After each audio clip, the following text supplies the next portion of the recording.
when security guard Frank Wills contacted the police department about a possible break-in at the Watergate complex in Washington, D.C., at around 2 a.m. on June 17, 1972, he had no idea he was unearthing one of the biggest conspiracies in history. The eventual arrest of 5 burglars at the Democratic National Committee headquarters in the Watergate building would later cost America its president, Richard Nixon, who remains the only U.S. president to ever resign to date. The arrest of these 5 men soon revealed what is believed to be the real reason behind Richard Nixon's subsequent resignation and the many ways he had abused the power of his office. Let's examine the scandal that tarnished the image of America's presidential office. The identities of 4 out of 5 men were revealed as Frank Sturgis, Eugenio Martinez, Virgilio Gonzalez, and Bernard Parker.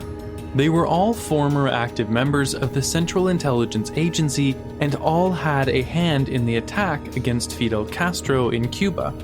The 5th man was identified as James W. McCord Jr., a CIA retiree turned security coordinator for Nixon's re-election and bodyguard to the wife of John Mitchell, the campaign manager for Nixon's re-election. During the arrest, the items found on them included bugging devices, a copy of the White House phone number, tear gas pens, locksmith tools, and loads of cash.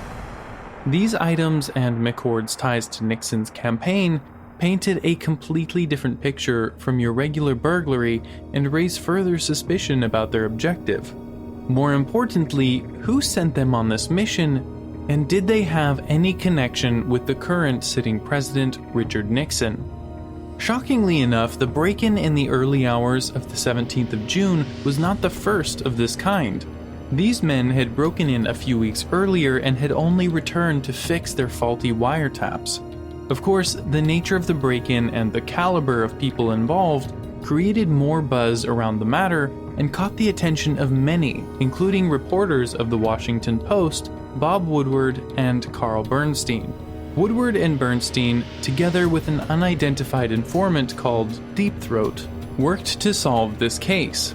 At the same time, the FBI were also investigating the case. On August 15th, Nixon delivered a nationwide speech denying his involvement to the DNC break-in. A few days after this speech, Woodward uncovered a $25,000 check issued to the Nixon re-election campaign, which had been paid into the account of one of the burglars, which Deep Throat also confirmed to be true.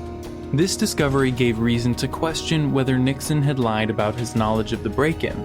However, the scandal did not affect Nixon's public image as he won the November election, polling 60% of the nation's votes. Nixon's re-election did not stop the FBI's investigation of the 5 burglars.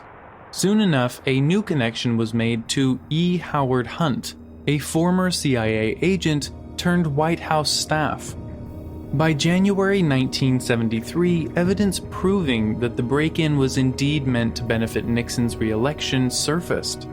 Despite the amount of evidence, the FBI still deemed it insufficient to indict anyone in the White House. Deep Throat thought this was suspicious and stated his concerns to Woodward that the FBI director L. Patrick Gray was leaking interview manuscripts to the Nixon team. Later, in 2005, Deep Throat was unveiled as W. Mark Felt, the deputy director of the FBI at the time. We can all agree that his position makes him a reliable informant. The FBI's failure to carry out its duty forced Congress to take matter into its own hands by forming a committee to investigate possible crimes committed during the campaign and the election. For 15 months, the U.S. Judiciary Committee gathered testimonies and materials against Nixon. During his interview with the Judicial Committee, the presidential aide and head of internal security, Alec Butterfield, put the nail in Nixon's coffin. He revealed that President Nixon was knowingly recording his conversations and meetings at the Oval Office, and these tapes would prove his involvement in the break-in. The name G. Gordon Liddy soon came up in the investigation. He was a White House staff member, former FBI agent, and lawyer who oversaw the finances of Nixon's campaign committee. The burglars known to the public as the Plumbers, Howard Hunt and Gordon Liddy, were all found guilty and sentenced. While they sat in jail, Nixon, whom they shielded, celebrated his second inauguration. The White House had managed to do a great job in containing the matter, as all the men were charged on counts of burglary, conspiracy, and violation of federal wiretapping laws, when in fact it was deeper, and the presiding judge, John C. Sirica, suspected it too. He questioned defendants and witnesses on matters way out of the scope covered in the indictment, such as the possible involvement of the White House and the campaign committee, until James McCord broke and presented a letter to the court saying they were all pressured to plead guilty and lie under oath to protect the higher-ups. In March 1973, FBI Director L. Patrick Gray confirmed Deep Throat's earlier suspicion and admitted to Congress that he had leaked Watergate investigation files to White House counsel John Dean. The president refused to release the tapes or allow Dean or any other White House staff to testify by invoking the executive privilege, a doctrine that allows the US president to withhold certain confidential information when necessary. He had no idea that he was only shooting himself in the foot and directing more attention to himself with this order. John Dean was eventually made to testify, and once again, the relevancy of the Nixon tapes resurfaced. With Judge Sirica's courage and the persistence of Archibald Cox, an independent special prosecutor, and testimonies, more revelations began to resurface, confirming Gray's cover-up. John Mitchell, head of Nixon's re-election committee, had also approved $250,000 for the DNC break-in. At this point, Cox and Sirica were determined to lay hands on the tape, even though Nixon's lawyers argued that the president's executive privilege allowed him to keep the tapes. When Cox persisted, Nixon ordered that he be fired, leading to several Justice Department officials resigning in protest. This event, known as the Saturday Night Massacre, took place on October 20th, 1973, after which Nixon agreed to release some of the tapes, which were later realized to have been edited.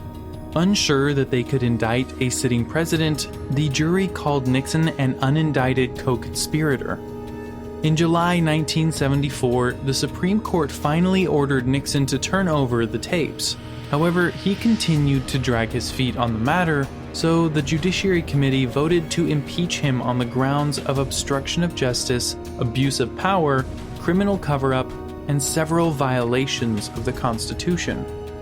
Nixon finally conceded on the 5th of August and released the tapes that provided undeniable evidence of his involvement in the Watergate complex's break-in.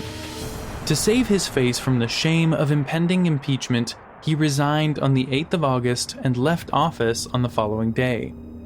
The then Vice President, Gerald Ford, was sworn in as president, and he pardoned Nixon for his crimes while he was in office. While Nixon enjoyed a pardon, others involved in the crime were not so lucky. John Mitchell served 19 months for his role in the scandal, while G. Gordon Liddy served 4.5 years, and others as the judge saw fit. Nixon, however, did not admit to any criminal wrongdoing, though he acknowledged using poor judgment. Interestingly, this scandal turned the world into conspiracy theorists while trying to dig around it. Let's review a few conspiracy theories developed around the scandal. The theory that people believe the most is one involving the CIA. David Greenberg, the author of Republic of Spin, a book on US political history, claimed that Nixon developed this theory himself. The CIA had earlier been accused of assassinating JFK because he intended to disband them for their involvement in the Bay of Pigs invasion. If you would like to learn more about this, please watch our video on JFK's assassination to get a clear view of this assassination allegation against the CIA.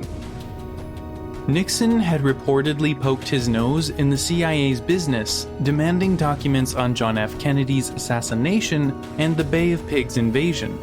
The CIA then allegedly staged the DNC break-in to get back at him. The identity of all the burglars as former CIA agents supports this claim. Also, Eugenio Martinez claimed that they had keys to the DNC, meaning they had no reason to put tape on the door locks except they were trying to get caught. The CIA theory does not explain why money donated to Nixon's re-election was wired into one of the burglars' accounts. Also, Nixon never liked JFK, as revealed in one of the tapes. He was heard saying, "Kennedy was cold, impersonal. He treated his staff like dogs."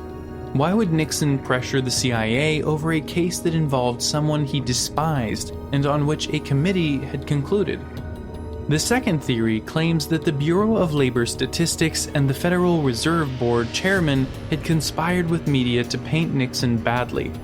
Back in 1971, the president was informed about a significant drop in the unemployment rate from 6.2% to 5.6%. So he was eager to read the news coverage about it.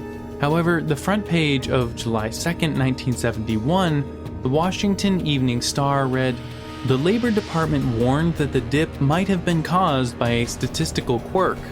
Nixon was livid and stated that whoever was responsible for the news needed to be fired. This theory postulates that the media was manipulating them, and the same set of people made Woodward and Bernstein come up with the scandal story too. So much evidence implicating Nixon in the Watergate break-in was released, yet no one can boldly pinpoint what he did wrong because he never admitted to any criminal wrongdoing and was granted a pardon. Perks of being a president. Was Nixon the mastermind of the break-in or a victim who had to resort to cover up after finding out what his re-election committee had done?